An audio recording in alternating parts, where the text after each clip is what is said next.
Pride and Prejudice by Jane Austen, 1813. Chapter 37.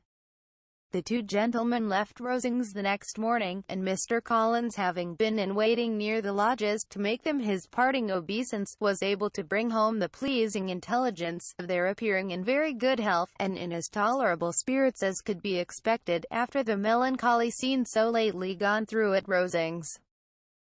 To Rosings he then hastened, to console Lady Catherine and her daughter, and on his return brought back, with a great satisfaction, a message from her ladyship, importing that she felt herself so dull as to make her very desirous of having them all to dine with her.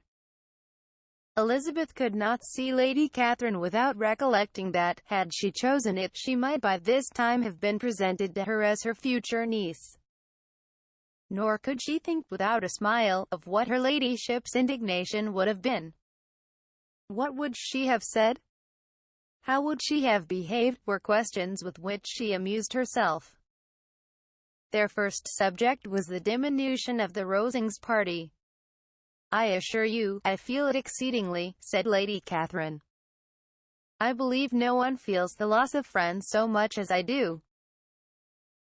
But I am particularly attached to these young men, and know them to be so much attached to me." They were excessively sorry to go. But so they always are. The dear Colonel rallied his spirits tolerably till just at last. But Darcy seemed to feel it most acutely, more, I think, than last year. His attachment to Rosings certainly increases. Mr. Collins had a compliment, and an allusion to throw in here, which were kindly smiled on by the mother and daughter.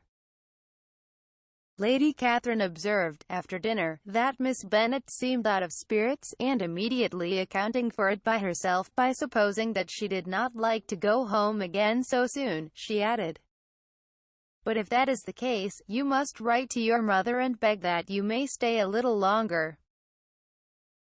Mrs. Collins will be very glad of your company, I am sure." "I am much obliged to your ladyship for your kind invitation," replied Elizabeth, "but it is not in my power to accept it. I must be in town next Saturday." "Why, at that rate, you will have been here only 6 weeks. I expected you to stay 2 months. I told Mrs. Collins so before you came. There can be no occasion for your going so soon. Mrs. Bennet could certainly spare you for another fortnight.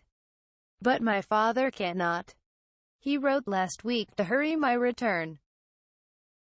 "Oh, your father of course may spare you, if your mother can. Daughters are never of so much consequence to a father. And if you will stay another month complete, it will be in my power to take one of you as far as London, for I am going there early in June, for a week. And as Dawson does not object to the barouche box, there will be very good room for one of you. And indeed, if the weather should happen to be cool, I should not object to taking you both, as you are neither of you large." "You are all kindness, madam. But I believe we must abide by our original plan." Lady Catherine seemed resigned. "Mrs. Collins, you must send a servant with them. You know I always speak my mind, and I cannot bear the idea of 2 young women traveling post by themselves. It is highly improper. You must contrive to send somebody. I have the greatest dislike in the world to that sort of thing. Young women should always be properly guarded and attended, according to their situation in life. When my niece Georgiana went to Ramsgate last summer, I made a point of her having 2 men-servants go with her. Miss Darcy, the daughter of Mr. Darcy, of Pemberley, and Lady Anne, could not have appeared with propriety in a different manner. I am excessively attentive to all those things. You must send John with the young ladies, Mrs. Collins. I am glad it occurred to me to mention it, for it would really be discreditable to you to let them go alone. My uncle is to send a servant for us." "Oh, your uncle. He keeps a manservant, does he? I am very glad you have somebody who thinks of these things. Where shall you change horses? Oh, Bromley, of course. If you mention my name at the bell, you will be attended to.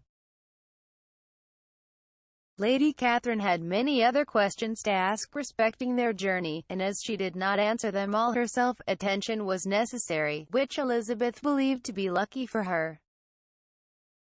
Or, with a mind so occupied, she might have forgotten where she was. Reflection must be reserved for solitary hours.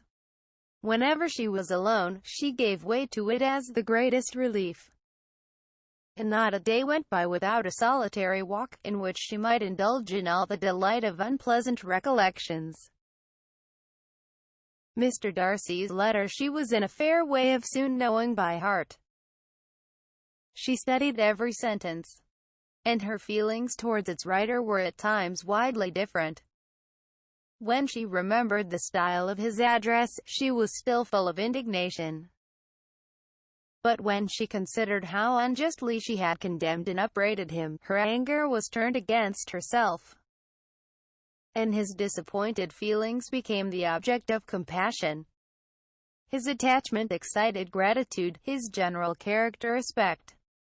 But she could not approve him, nor could she for a moment repent her refusal, or feel the slightest inclination ever to see him again.